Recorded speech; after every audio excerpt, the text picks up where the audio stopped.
2022 was an okay year. Like every year, it had its hits and its misses.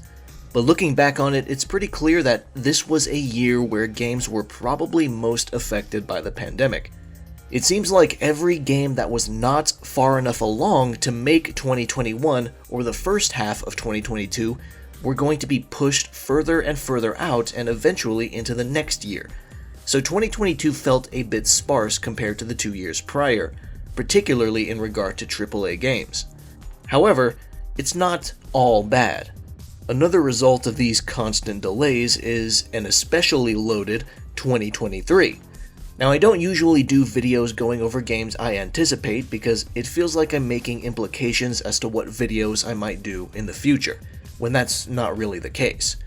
I don't want to make any promises I may end up not keeping, and I don't want anyone to think that just because I mention a game in this video that I'll be making a review for them. But I've decided to make this video anyway for two reasons.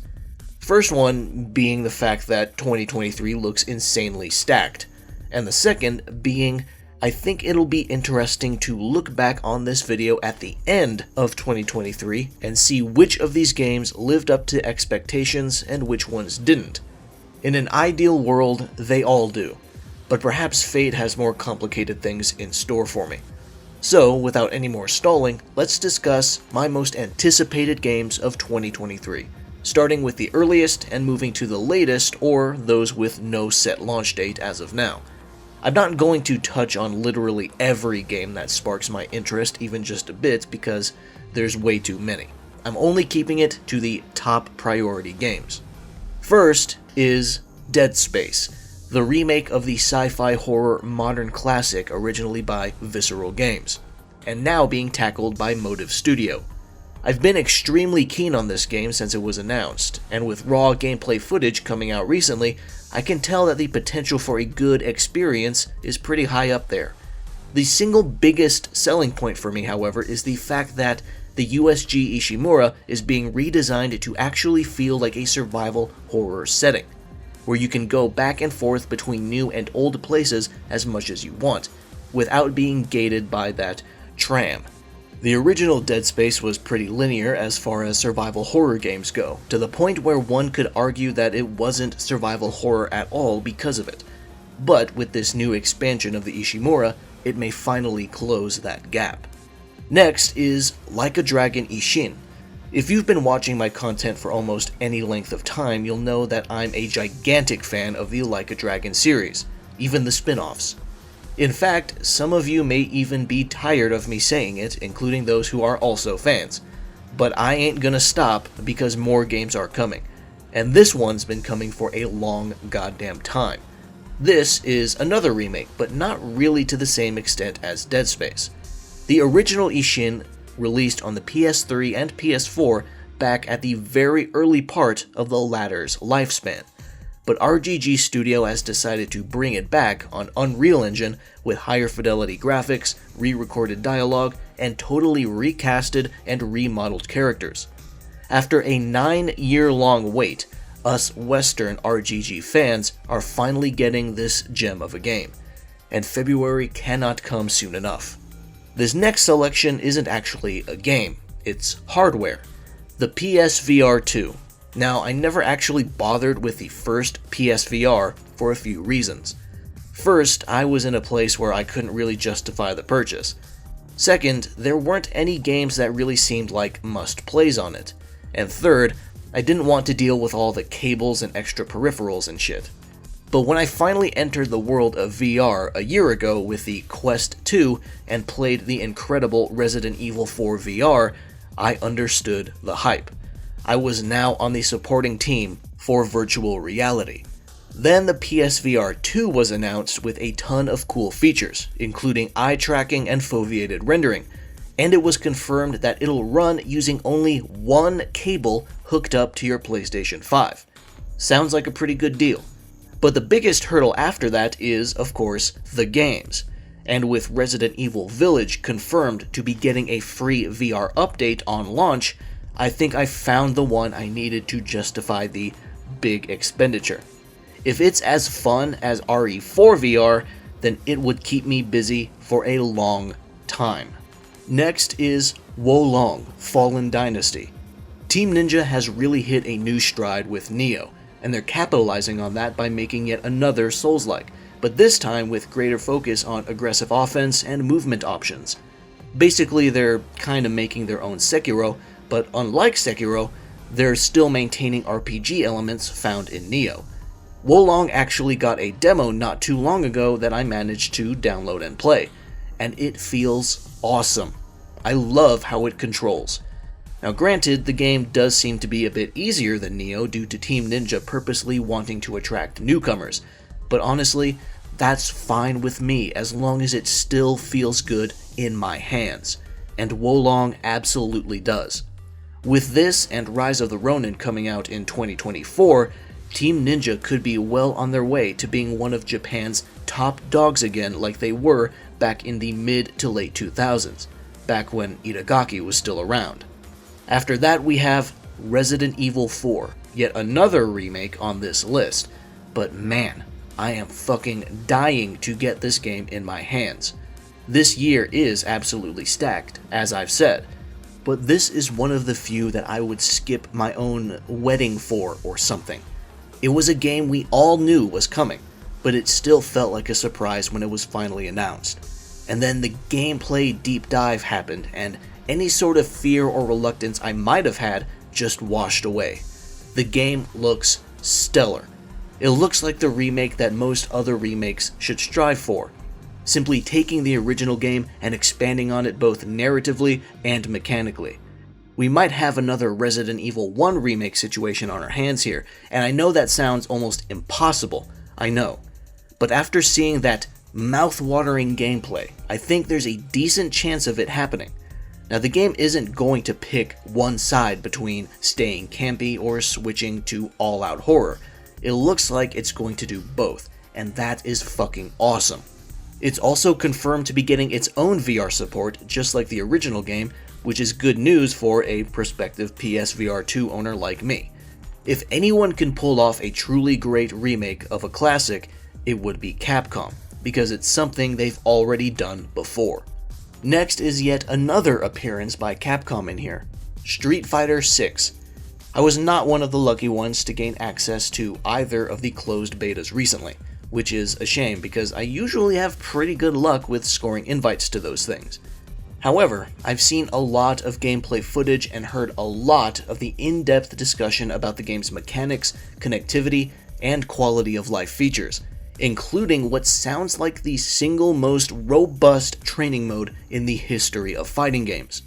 Street Fighter V had a rough launch and first 2 to 3 years, but it seems like the new team leaders are seeking every possible avenue to ensure that blunder doesn't happen again. Capcom's turned themselves around so much in the last 6 years, it's truly a sight to see. Very few publishers of their size or bigger would even consider putting this much effort into saving the reputation of their biggest franchises. They would usually just keep pumping out mediocrity because it still brings in the money. So good on Capcom. Next is Final Fantasy XVI. Again, if you've been watching my content for almost any length of time, you'll know that I also love Final Fantasy. And more specifically, I really love Final Fantasy XIV. So you can imagine my hype levels knowing that Yoshi P, director of 14, is the producer for 16 as well. And on top of that, I love Devil May Cry 5, and a designer for DMC5 is a lead designer for 16.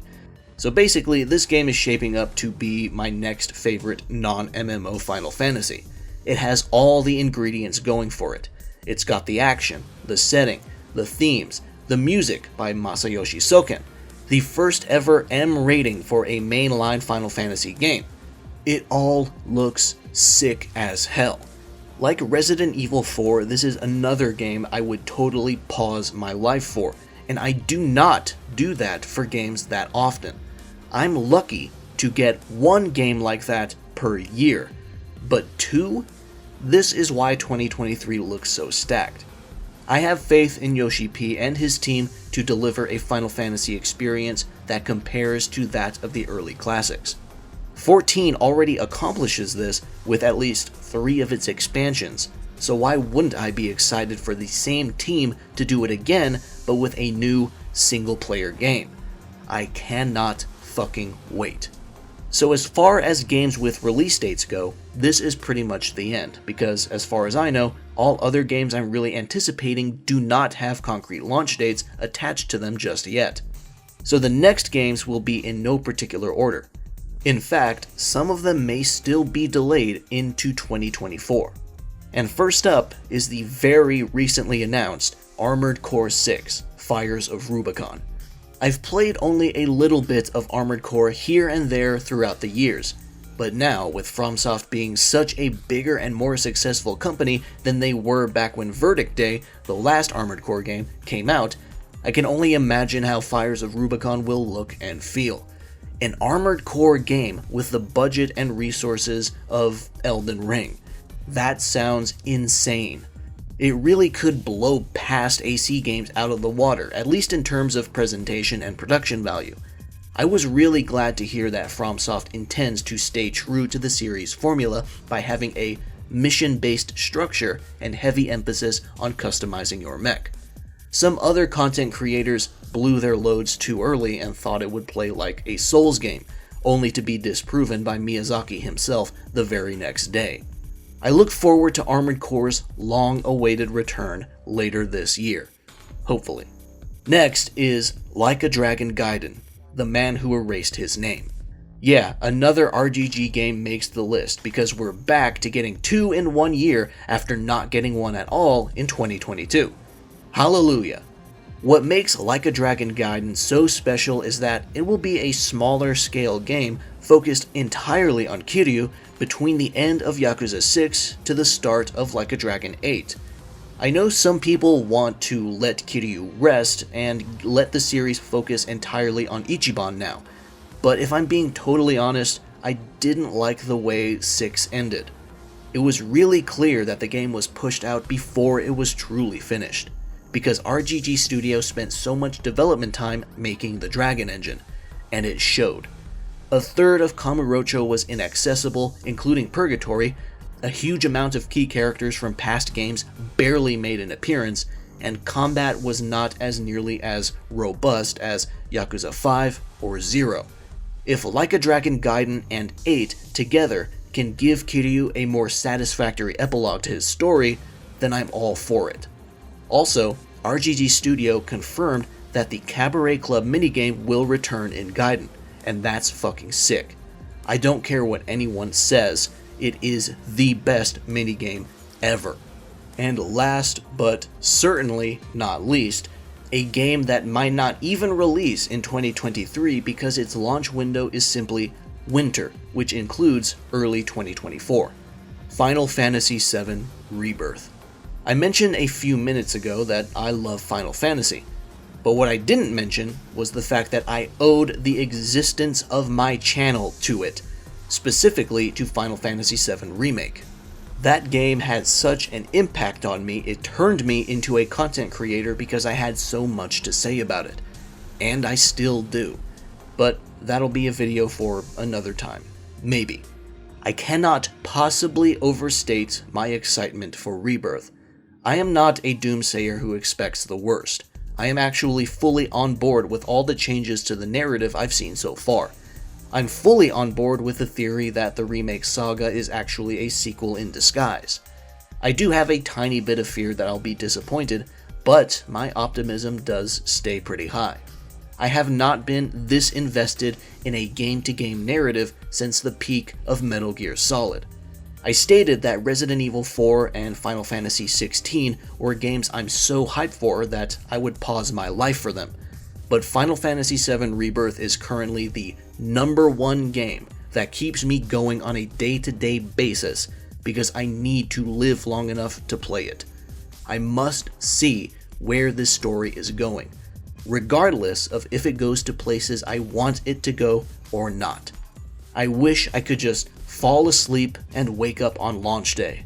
Next winter cannot possibly get here soon enough.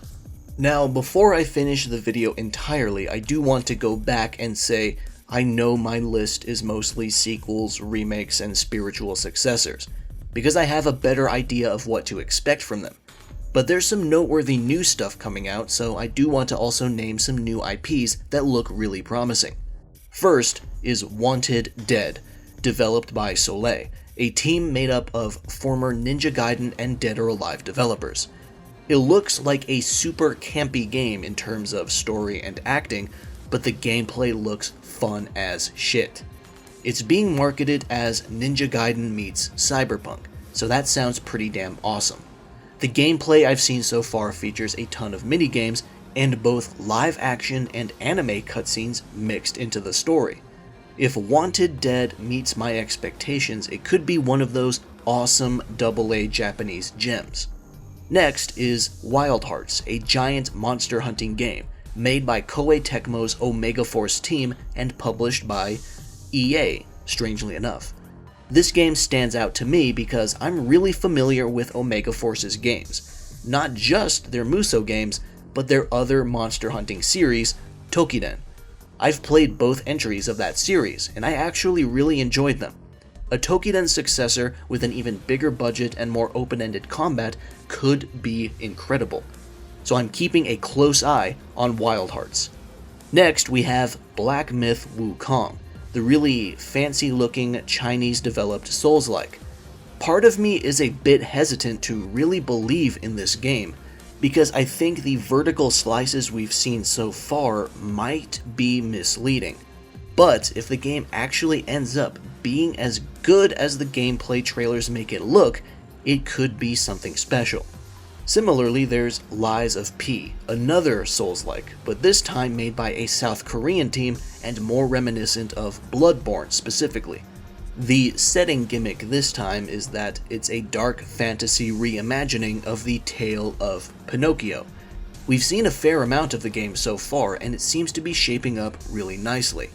Just like with Black Myth, I hope Lies of P actually ends up being as good as it looks. And finally, we have another appearance by Capcom, Pragmata, a sci-fi game set in a near-future dystopia.